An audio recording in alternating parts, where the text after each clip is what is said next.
Welcome back. Ditto. So in the last video we did it's an introduction to metaphysics, and we did part 3, false humility. I actually like this one. Yeah, me too. It's so this is the second part of false humility, part 2. So introduction to metaphysics, part 3, but it's the 4th part. If you can figure that out, you can figure anything out. So we're talking of time and evolution as you think of it. Emerging consciousness had come to a point where it delighted so in distinctions and differences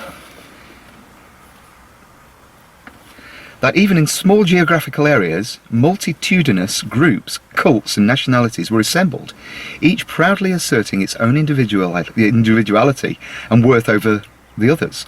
In the beginning, although there was not any beginning, in those terms, man's emerging consciousness needed the freedom to disperse itself, to become different, to originate basis for various characteristics and assert individualizations. You know why it's a good job there wasn't a beginning? Because if there was a beginning, there'd be an end.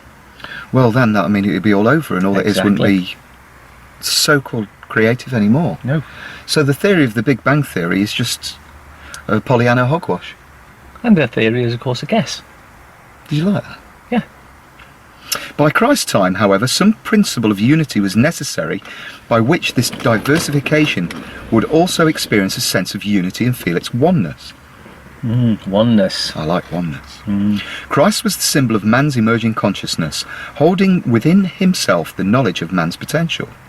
His message was meant to be carried beyond the times, but this interpretation is often not made. Christ uses parables that were applicable then, as described in all 4 of the Gospels. And you know what they're called, don't you? Matthew, Mark, Luke and John. He used priests as symbols of authority. And you know what authority is? Somebody who wants you to believe everything that they say or that's in the book. And you can find that. He uses priests as symbolity of authority. That's in Matthew 21, 23 to 27, if anybody wants to look that up. He turned water into wine. You can find that in John in 2, 1 to 11. Actually, I do like that trick. I think you should come back and do that a bit more. Delicious. Well, it was alchemy, wasn't it? That comes from ancient Egypt. Alchemist, the chemist. You know, it's magic, alchemy. Back to Egypt again. It's not Blackland. Yet many who consider themselves quite holy ignore Christ at the wedding feast and think any alcoholic beverage degrading. The word alcohol is Arabic, the same as petroleum benzene, ultimately Arabic. Do you realise that when you speak English you're actually using Arabic as well? Yeah. There's certain Arabic influences in the language. Alcohol and chemist, alchemist, alchemy, it's from there. He consorted with prostitutes. If you don't believe me, look up Luke 7:33 to 50, it's all in there. And the poor and his disciples were hardly men that would be called city fathers. Yet many who consider themselves religious people hold on to respectability most of all. Have you ever noticed in Islam that alcohol is frowned upon? It's said not to drink it because it pollutes the mind. Right? So, who am I? Where do you live, son? I don't know. Where's your key? What's your name? You can't remember anything, do you? It's polluted the memory, not the mind. Right? The memory, well, you understand, it's non-physical, it's metaphysical. So it's confusing. You can't contact it. That's why it's like a poison, but it's kind of nice. Christ used the vernacular of the times and in his own way spoke out against dogmatic ideas as well as temples that pretended to be repositories of holy knowledge, trying to control your mind, body and spirit, but were instead concerned with money and prestige. That tells you what's going on, doesn't it? What's the richest organisation in the world? The Church. The Vatican, yes.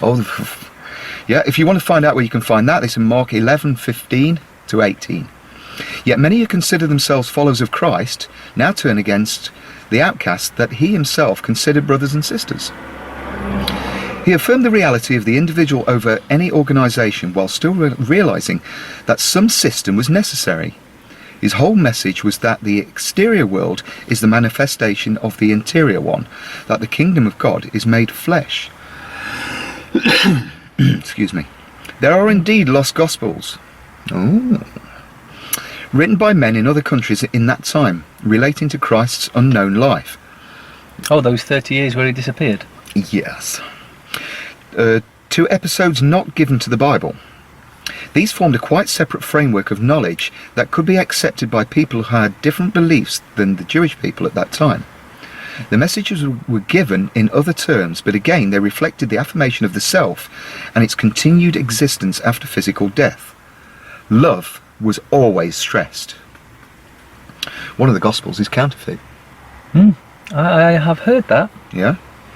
That is, it was written after the others, and the events twisted to make it appear that some of them happened in a completely different context than they did.